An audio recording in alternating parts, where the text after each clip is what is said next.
السلام عليكم ورحمة الله وبركاته. ازيكم عاملين ايه؟ يا رب دايما تكونوا بخير. ان شاء الله النهاردة هنعمل خلطة المحشي بطريقة جميلة جدا وطعمها حلو جدا جدا جدا. يلا بينا نسمي الله ونخش نشوف هنعمل ايه.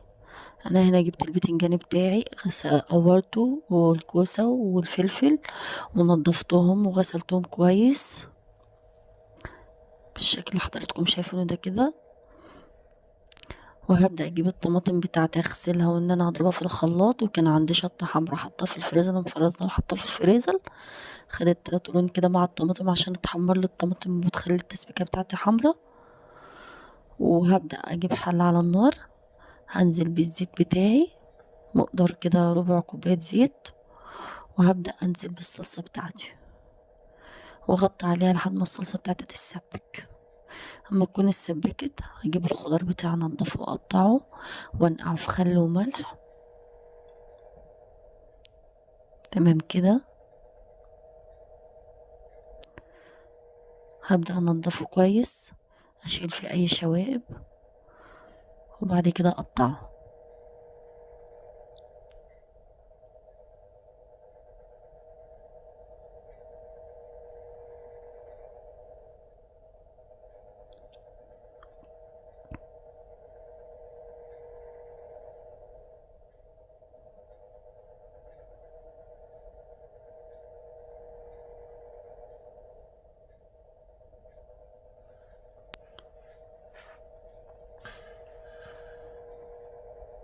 تمام كده. هسمي الله وابدأ اقطع الخضار بتاعه رفيع.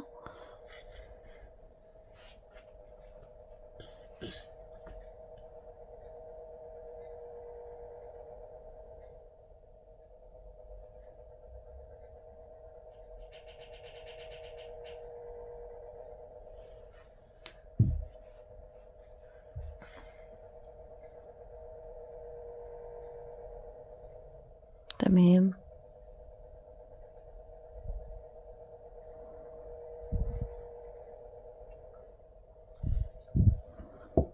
اخلص بقى الكمية اللي معايا كلها بالشكل ده، وهبدأ احط عليه مية وخل واسيبهم منقوعين فيها لحد ما اشوف هنعمل ايه تاني.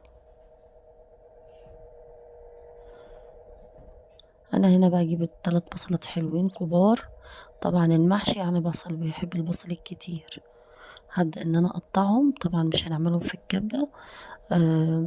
بدل في محشي يبقى تقطع بالسكينة زي ما انتم شايفين كده، لكن الكبة هيبقى ناعم. لا، انا عايزة البصل بتاعه يكون صغير. والبهارات بتاعي بقى عندي هنا قرفة، مرق الدجاج، فلفل اسمر، كمون، ملح، ومعلقة شطة.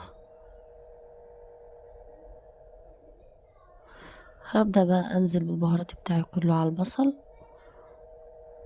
واتبله بالبصل كده زي ما انتم شايفين البهارات بالبصل كده. تمام زي الفل.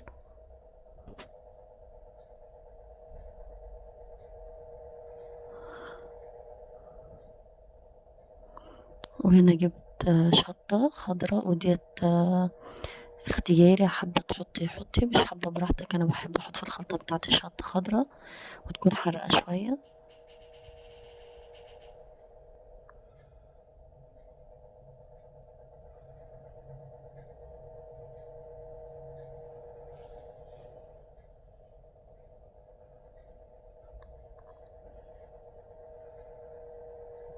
تمام. انا بقى اروح اشوف الصلصة بتاعتي. بسم الله ما شاء الله، استوت خلاص اهيت. طبعا انا غسلت الرز بتاعي طبعا ونقعته برضو وصفته من المية. هبدأ انزل على التسبيكة بتاعتي بالرز واديله تشويحة حلوة كده وهي لسه البوتاجاز شغال.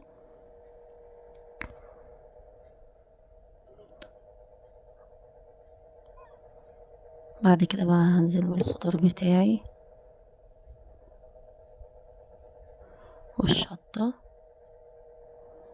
كل حاجة هنحطها تاخد معاها تشويحة كده. وده البصل ده كله طبعا وانا مهدية العين خالص. تمام. واخر حاجة الخضار بتاعي هبدأ انزل بيه واقلبه كويس، واحط كمان حبة زيت عشان يدي لمعة للمحشي بتاعنا. تمام. هنا انا بقى طفيت عين البوتاجاز خلاص، وحطيت الزيت بتاعي كمان 3 4 معالق زيت عشان يدي لمعة للمحشي. المحشي عبارة عن زيت، عبارة عن زيت وبصل.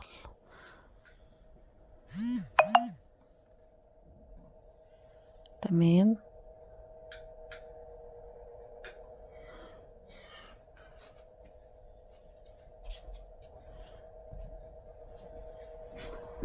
الخلطة بتتكلم عن نفسها والله. يلا بقى نسمي الله ونحشي المحشي بتاعنا.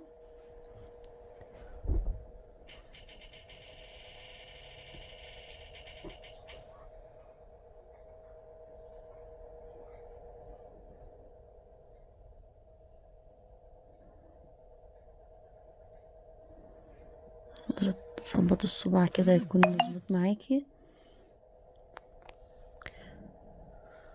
اهم حاجة الرز مش يكون طالع منه، عشان لما يجي يستوي ما يفرفطش رز من فوق، يعني مش تمليه بزيادة.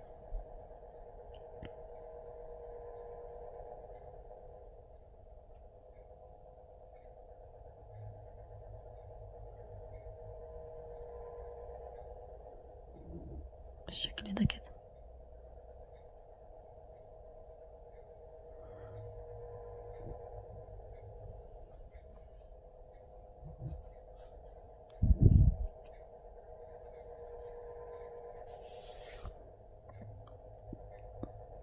محشي الكوسة، طبعا الكوسة برضو مش بنملاها أوي عشان مش تفرقع مننا.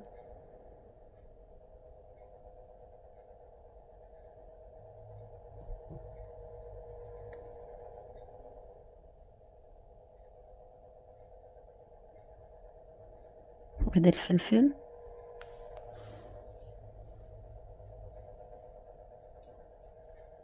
هكمل بقى الكمية كلها وارجع لكم تاني.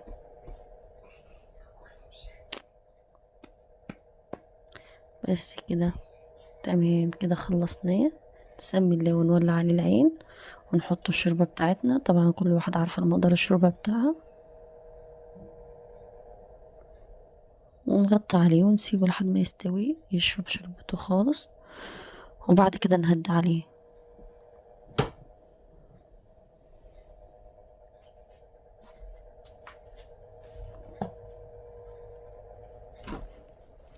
وبكده يا حبايب الفيديو يكون بتاعنا خلص النهاردة. يا رب يعجبكم، يا رب ينول اعجابكم. اشوفكم على خير ان شاء الله. مع السلامة، باي باي.